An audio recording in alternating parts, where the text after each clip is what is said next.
They think when they die they're going to be alone, going into the great unknown. That's not what happens. You are never alone. I think if more people understood this, we'd be kinder to people.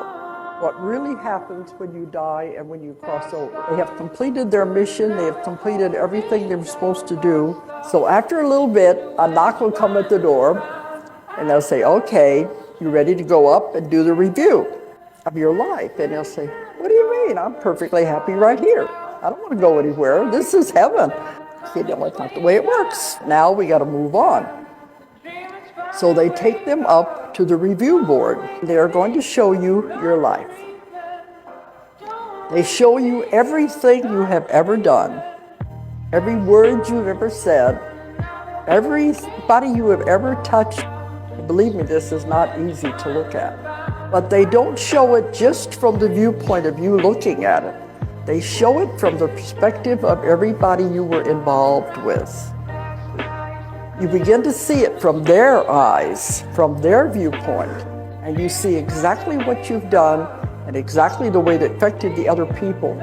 What I found out, this makes them to where they're not afraid anymore when they find these things out. And also they like to know if somebody has died, they want to know where they went. When family members pass, it means that something great is about to happen in your life and you need guidance from the other side. That's when my guidance started.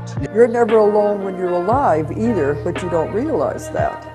Because when you come into a lifetime, you have a guardian angel, if you want to call it that. When you have a parent that may go, a brother, a sister, a son, these are, it's painful to deal with. So the person who is grieving doesn't understand that. But you have someone on the other side now that you can communicate with. I mean, what a great privilege that is to have someone on the other side that's outside of space and time. Appeal to that person, talk to them, and you'll see the guidance. So I found by taking hundreds of people back to the past lives and bringing them back through the death experience, they all described it the same way. They all said the same thing. If they all describe the same things without knowing what the others have said, to me that gives it validity.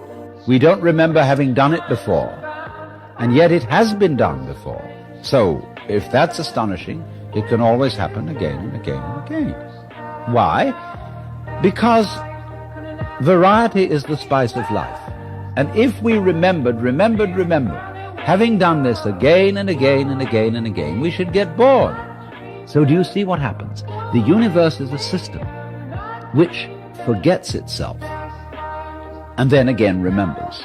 Well, you say, though, it wouldn't be me, because if it would be me again, I would have to remember how I was before. All right, but you don't now remember how you were before, and yet you're content enough to be the me that you are. You have a body, you are not a body. This is just a costume you put on to play this part at this time. It seems to me absolutely reasonable to assume that when I die and this physical body evaporates, clothes, no matter how much you attach to them, how much you like them, they are going to wear out. You have to eventually throw them away. And when that happens, you just get another costume to play the next part. I see all the actors in the wings getting ready to come on and play their parts and put on their costumes. I think the equivalent of what the churches call heaven. So death, in that sense, is a tremendous release from monotony, which we can't have if we remember everything forever. And I asked them one time, is that an imitation of Earth? They said, no, Earth is a very poor imitation of what's over there. If you could imagine flowers that never die, roses that are always perfect, that is what it's like over there. The only problem is, it doesn't last. That's not the way it is. In the same way that a tree apples or that a star shines. What are you learning if you just had it perfect forever? It puts an interval of total forgetting in a rhythmic process of on and off, so that you can begin all over again and never be bored. It's the people who are left behind are the ones who grieve about it. They want them to stay with them. And believe me, the last thing they'd want to do is go back into that body. These are the things that are important for people to know about. We get caught up in the illusion. And it is just a game, just a play, but we're playing different parts. That before I was born, there was something going on.